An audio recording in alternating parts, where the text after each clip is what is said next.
The title of today's lecture is Stephen Hawking's Black Hole Radiation. No more.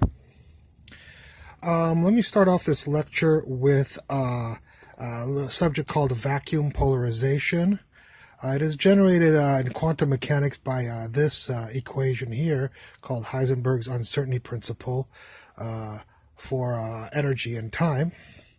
And what it basically states is that, unbeknownst to most people, matter and antimatter are created and destroyed all around us and all over the universe, everywhere.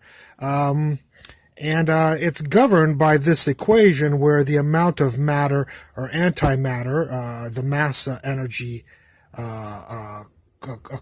quantity is dictated by how much time it can exist for. So if you have a lot of, if you want to create something very massive, the amount of time that it can be created for is a very short amount of time.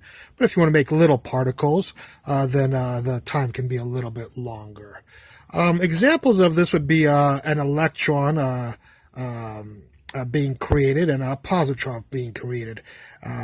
We call electron matter, and we call positron antimatter. The only difference between these two particles, the mass is the same, and a lot of other properties are the same, but the charges are the opposite. An electron is negative, and a positron is positive, of course, and that's dictated by matter and antimatter. They have to have the same mass, but opposite charge. As well as other details which we won't worry about. Another example is a proton will be made, which is positively charged, and an antiproton, antimatter, is created with a negative charge, the same mass and properties, except for the charges are opposite, and they're born and then they die over here. According to the amount of time it takes for them to die is dictated by Heisenberg's uncertainty principle or equation right there. And this is called the vacuum polarization. It just doesn't only happen with electron and positrons and protons and antiprotons. It happens with neutrons and antineutrons and other exotic particles which you can learn in particle physics. For our purposes, it doesn't matter what particles we use. We just need to know that it's antimatter is being made all over the universe. What Hawking stated is he stated in his theory that he decided to put vacuum polarization events surrounding his black holes. He used very small black holes called mini black holes for his analysis here. And what he stated was that, yes, he could see vacuum polarizations happening here and here and here and a lot of places. But he said, what happens if one of these events happen very close to the black hole? It's possible that an electron and a positron would be born here, and then they'd try to die, but the electron would go into the black hole, and then the positron wouldn't have anybody to die with.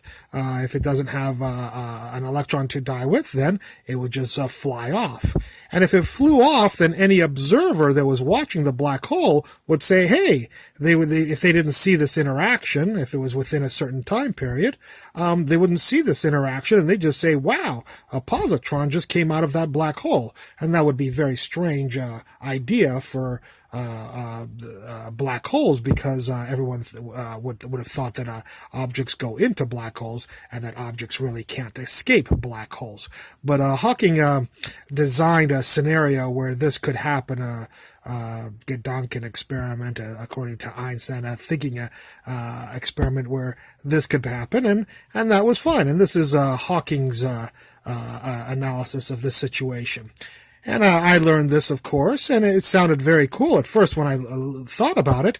But eventually it came to my mind that, yeah, you could have a black hole here, and you could have vacuum polarization events happening all around the black hole, and you could have Hawking's polarization event occurring right here.